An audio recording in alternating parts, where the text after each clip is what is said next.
movies of the decade. Now, this isn't just, like, comic books like we just did. This is going to be completely different. Like, this is so many movies came out from different genres and stuff, and I know most of us, like myself, I favor the sci-fi genre, so I mostly stick with that. So what we're going to do is go down a couple of, like, maybe, I don't know, 2 to 3 at once to really go down of why we picked them, maybe pick one to focus on. So I'll start with my 2010, 2011, and 2012. So in 2010, I picked the film Troll Hunter. It's unique because it's like a handheld camera film, and it's a foreign film, and it's about these people investigating real appearances of trolls in, like, what like Sweden or something? I don't know, but it's just wholly unique, and it's one of those films that I'm like, man, when I think about folklore and stuff and folklore films, Troll Hunter is always on the top of my list, and I know the US has wanted to remake it. That should probably never happen because it has already an English dub, and it's a great little unique movie that if you haven't seen Troll Hunter, you should watch it. For 2011, I picked Rise of the Planet of the Apes. I mean, it made Planet of the Apes super, like, relevant and brought that franchise back after, like, Christmas with the Apes and other dumb garbage that they produced with that franchise. So let that be an indicator of what they did with it. And then 2012, the movie that changed everything, we talked about it in other topics, but The Avengers was my favorite film of 2012 for all the reasons we've talked about. It changed Hollywood from this moment it released until the end of the decade, and it keeps influencing the next decade as we see. Like, you can't go wrong with picking The Avengers. So, those 3 years, well, what do you have, Mitch? 2010 is Scott Pilgrim again. Yeah. No, I am going to cheat on that one. 2011 was Super 8. Oh, yes. I just love that movie. You know, it's J.J. Abrams, it's Spielberg. It's, I don't know, it felt like not quite like a modern day E.T., but in a sense, kind of like a modern day I E.T. like equate that movie to? It's Stranger Things before Stranger Things claimed 80s glory. Yeah, that's what that movie probably is. the best. Yeah, that's a very good way of putting it. And my 2012 is Zero Dark Thirty. Oh, okay. I love that movie. Huh. I absolutely love that movie. Yeah, well, that's interesting. I did not expect that. But, Shay, what do you have for 2010, 11, and 12? All right. So, when it comes to 2010, this one is actually a little bit hard for me. I am a action person, but I'm also a Disney lover. So I'm actually doing 2 movies because they're very different. I'm doing my Disney movie pick, which was Tangled. I absolutely loved that film because it was a very different type of princess film, and it kind of redefined how they were going to start going with Disney princesses. And then my favorite action movie of 2010 was The A-Team. You guys can laugh at me all you want, but I loved that movie. Yep. I used to watch the old TV show randomly, and I loved every aspect of that film, and I could just watch it over and over and over again. When it comes to 2011, I also do love Super 8. It was just such a different film. I haven't rewatched it recently. Same. I haven't watched it since it came out. No. Yeah, but I absolutely loved it. But I also loved Bridesmaids because it was something that I did not expect to come out and just be a really funny movie. I also just really love musicals. And then when it comes to 2012, I loved, again, I'm doing a Disney and a non-Disney, Wreck-It Ralph. Loved that movie to death. But also The Hobbit came out that year. And The Hobbit, I loved the original Lord of the Rings. And The Hobbit just allowed the expansion of that world. And I just loved every aspect of it. It was beautiful. Okay. So that's some good picks. Definitely we're varying up a little bit. So next we're going to do the triple pack of 2013, 2014, and 2015. I'll go first with 2013. My pick is Pacific Rim. Obviously. I've seen that one coming. I literally saw that film, Shan. I saw it 8 times in theaters. It still holds our record. We And literally went. half their box office is you. Literally, Yes, it dude, really we is. could not stop. Like every weekend, we're like, let's go. Oh, we had a Tuesday off. Oh, let's go watch Pacific Rim. Like, And we also went with like other people because other people were like, "Hey, let's go. What good movie would you guys say? Pacific Rim. Let's go." all right, we're joining you. They're like, okay. Have they asked you that question since? No, Probably not. No, nobody's asked. Oh, you that what explains movies. everything. Obviously, Pacific Rim, my favorite director of all time, Guillermo del Toro. He gets to smash giant dumb robots together with giant dumb monsters. That's all that movie needed to be, and that's all it was. 2014, Ex Machina, starring Oscar Isaac, who goes on to become Poe Dameron. Slow science fiction movie about the rise of artificial intelligence. If you haven't seen it, I highly suggest you go watch Ex Machina. Absolutely love that film in every single way. First time I saw Alicia Vikander, who went on to play Lara Croft. She's a tremendous actress as well. Like, that movie encapsulates what I love about science fiction. And 2015, as there was any doubt, if you know me, Star Wars The Force Awakens. Like, it's Star Wars. I can recall every single moment in my life where I watched a new Star Wars movie, how it relates to some important moment in my life. That movie had a huge just factor in pretty much everything. Like, I can't not say Star Wars. So with that in mind, what do you have, Mitch, for those 3 years? Right. Now, I'm going to cheat with release dates because UK and US have different release dates. So 2013 is going to be Her, the Walking Phoenix and Scarlett Johansson AI movie. Yep. Loved that. If you haven't seen it, watch it. It's fantastic. Probably the most emotion you'll get out of Scarlett Johansson in that movie. Huh? 2014 is tied between Whiplash and Birdman. Huh?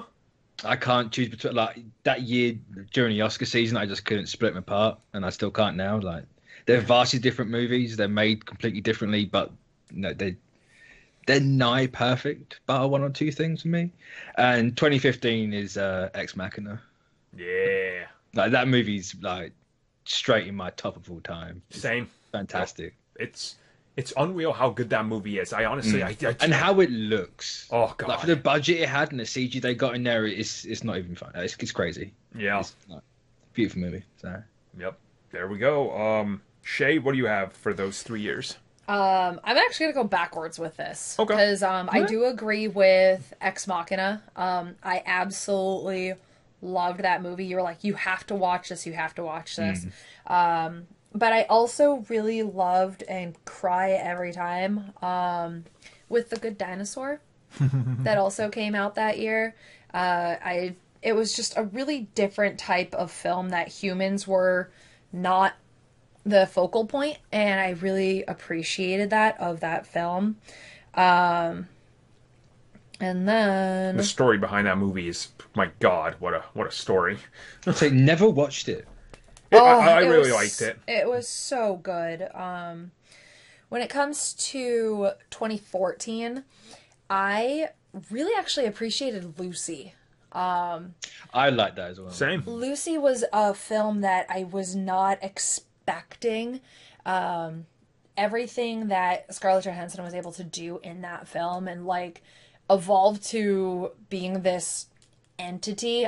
It was just something out of left field that I really enjoyed. And then also for 2013, I have to go Pacific Rim. Literally watched it more times than we could ever count. And even after, and we had for months upon months after that, the Pacific Rim soundtrack would be always playing. Oh my god, so. yeah. Love it. So yeah, that's those three. The next up we're gonna do 2016, 2017, and 2018. Mitch, you want to start us off with yours and then we'll go down? 2016, I Have Arrival. Ooh. Love that movie. Fantastic. Like, obviously, I'm very much in the realm of sci-fi with this list. Same. But I expected nothing from that movie, and I got far more than I ever thought. And I don't know, it like, for a movie that's very like monotone in color, like, it's just, I don't know, there's so much in there, like, just to like have the story of everything. It's just a beautiful movie. Love it to pieces. 2017, I got The Shape of Water. Oh, Yep. No, that movie, again, another one I wasn't expecting much from, but it just, I'm not gonna make the blew me out the water pun because I'm not that person. But 2018, I got Annihilation. Well, that's Natalie from Portman. Yep, from the director of Ex Machina as well. So Yep, pattern there. There, Yep. there is like an Alex Garland theme. So Oh, dude, that movie was just amazing. Annihilation was just I It can't was even. stunning. Yep. yeah, Uh, yeah. That's a good list. Yeah, can't go. I will not argue any of that. That is a solid list. Shay, what do you have for 2016, 2017, 2018? Okay. So I'm just getting up my lists here.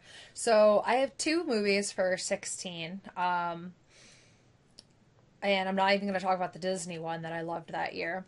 But 10 Cloverfield Lane. Good movie. It was a movie that I love the original Cloverfield.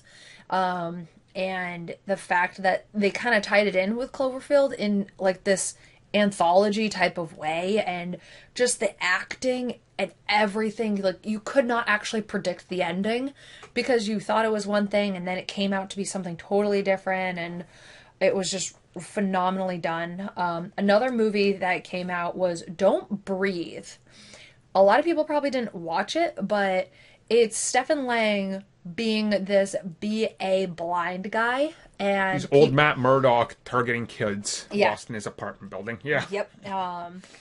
Well, 2017, there's 2 films. Baby Driver. Yes. The soundtrack, I just recently watched it, and how perfectly they're able to put the music to the movie. It's just unreal. I mean, never bet against Edgar Wright. The dude is No. a genius. So it's a technical marvel as well. That movie. Yep. Yeah. Oh, definitely. And also Get Out. That was just phenomenal. And then 2018, there's again 2: A Quiet Place and Hereditary. Hereditary just changed how horror can be looked at.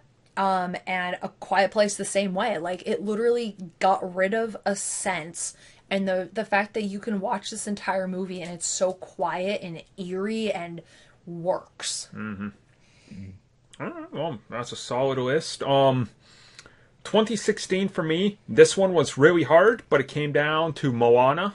Gets my number 1 pick. I see, that's the one I chose not to do. That's literally like everything else is pretty much sci-fi, but Moana is my favorite Disney animated film. Like, I love everything about that movie. I can't really put it into words, but it's one of those movies that I don't typically carry. Like, oh man, I don't know what happens if I have my phone on me. I need a bunch of films, all the Star Wars, a bunch of MCU films, and Moana. That's what's on my phone. That's literally my list. I love everything about that movie. 2017 was another tough one, but I went with Blade Runner 2049. It's a really good movie. That is a phenomenal It's a movie. really good movie. I love the original Blade Runner as one of the absolute best films of all time. It's in my top 5 films of all time. This was a sequel that is mind-numbingly slow, but it captures the spirit of Blade Runner in every possible way. And if you say, oh, Blade Runner didn't need a sequel, it didn't. But No. this movie respects that, and it does its own thing. So, And hot take, I prefer it to the original. whoa! I could see why, honestly. I think it's a better movie. I could see why. And 2018, the only year I will tie ever picking a film, Ready Player One. Oh, I forgot Because about that movie. I love the hell out of that film. It's one of the other films I carry out with me all the time.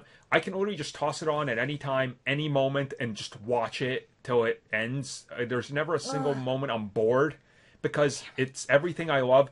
Action, science fiction, video games rolled into one thing, and it kind of And the depicts... music. Yeah, and it depicts what the future of gaming is going to get to in like the next 25 years, which is kind of shocking. But the other one is Hereditary. It's the only movie where still literally I'll wake up in the middle of the night, and if I can't go back to sleep, I just think about that movie for no reason. You and Adam both. Like, it's seriously, I literally text my friend Adam, I'll be like, it's 3 a.m. I'm like, so I'm thinking about Hereditary. Man, how about that moment? Like, it's always on my mind, no matter what. It's honestly, I can't describe it. If you haven't seen it, watch it and know you're in for just your mind getting warped. And I won't spoil anything, but good God, does it go insane places, and Jesus Christ, what happens in that movie. So, yeah, just watch it. And, You might be as shocked as I am, which then brings us to 2019. I guess I'll just start this one off because it's the most obvious, but to me, it's Avengers Endgame. It's...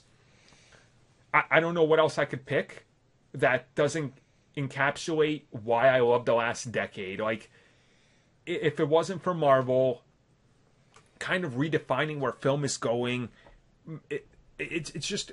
It seemed insane that we were going to get to a point where we could have all these films that go to this one moment and deliver it. And when you're sitting there in the theater and Portals starts to play and every single character enters the screen, you realize that everything you've grown up with the last decade is suddenly a reality. And then the way it unfolds, like, it was literally like flipping through the pages as a kid, as a comic, just coming to life. I can't explain what that movie did to me emotionally. Like, it's just... It had to be Endgame just for that sole reason of that. Like, was there better movies that I enjoyed more? Yeah. Midsummer. Yeah, Midsummer is my actual favorite movie of the year, but Endgame to me sums up every single thing that could have possibly happened that I never expected. It's like, it's a love letter to comic book fans everywhere. I don't understand how you could say you're a comic book fan, watch Endgame, and not like it. It just... You don't like comics then. That's quite literally what that means to me. Like, that's literally it. Shay, what do you have? 2019's way too hard for me to pick. I agree with everything you say about Endgame. But I feel like there were so many other things that helped broaden, like, my visual of what I think movies can become. Like, I loved Midsummer and Us. Both of those were, like, two very different but amazing horror films. Detective Pikachu, just, I did not expect that movie was going to do what it did. I was very hesitant in watching it, and just loved it, though. And then, like, John Wick and Alita Battle Angel. Yeah. Like, both of those are action films that are in two different spectrums that I absolutely loved. Like, if it wasn't for John Wick 3, I wouldn't have started loving what John Wick was. We both sat there and started watching the trailer, and we're like, we have to see this movie. What is this about? And we watched 1 and 2, and we were just blown away. So when it comes to 2019, there's just so much that I loved that I actually can't really pick a favorite. All right. That's a fair pick. Mitch, what do you have?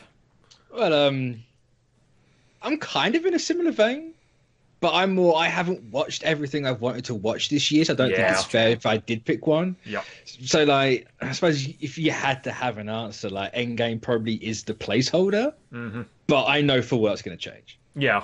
Like, stuff like Jojo Rabbit, you know, there's Ford versus Ferrari that I haven't watched, or Le Mans 2064, depending where you are in the world. The Lighthouse, and we haven't watched The Lighthouse, that. Once Upon a Time in Hollywood, I need to see. Like, there's too many movies this year that I think have a shot at beating Endgame for the overall movie of the year. So, like, it's a bit of a cop-out, but that's, like, unfortunately my answer. I want people to know Endgame is not my movie of the year. I don't think it's the best movie. Like, there's definitely movies ahead of it. But to me, it sums up, like I said, like the entire decade. Does a lot. It's a lot of, like, sentimental stuff with that movie as well. Yeah. Like, wouldn't be here having this conversation if it wasn't for it. There is literally fans of this podcast who said, like, I've gotten emails. They're like, I started listening when I was 13, and I found you guys when you were first talking about Captain America, the First Avenger coming out. And they sent me a letter being like, I literally grew up with the podcast, the channel, and now I'm watching Endgame. I'm like, yeah, like, it's like a decade of our lives. It's weird, crazy. Yeah. I mean, if I have to pick my favorite actual movie of the year is Midsummer. It's from the director of Hereditary. Again, I talked about that. Like, that is my absolute favorite film this year.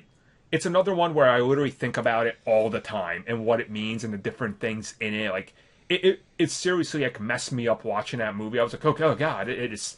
Ugh. But to me, Endgame just gets it because of that, what it's done, you know, like, and I've met so many good people because of Marvel Cinematic Universe and the MCU love and obviously podcasts and everything. Like, it's just, it encapsulated what the entire decade was to me, the rise of superhero films. So, yeah, I guess that's our discussion on our movies of the decade. So, we also want to know what your guys's would be for each year. I'm assuming there's going to be a lot of interesting picks because everybody has such a wide scope and palette to pick from. Yeah. So please list some of those because I really want to see them year by year, if you will, please. And if you have one that you really feel, special about, write a little paragraph or something because I'm interested to see what that movie is because I've seen some people send in some, here's my favorite movie of the decade. I'm like, huh. Like, I never expected anybody to pick Prometheus, but I actually did see somebody pick Prometheus, and their argument for why, I was like, you know what, I can respect that. Like, so it is like that. It's all subjective, but I'm interested in seeing what you guys have. So there's that.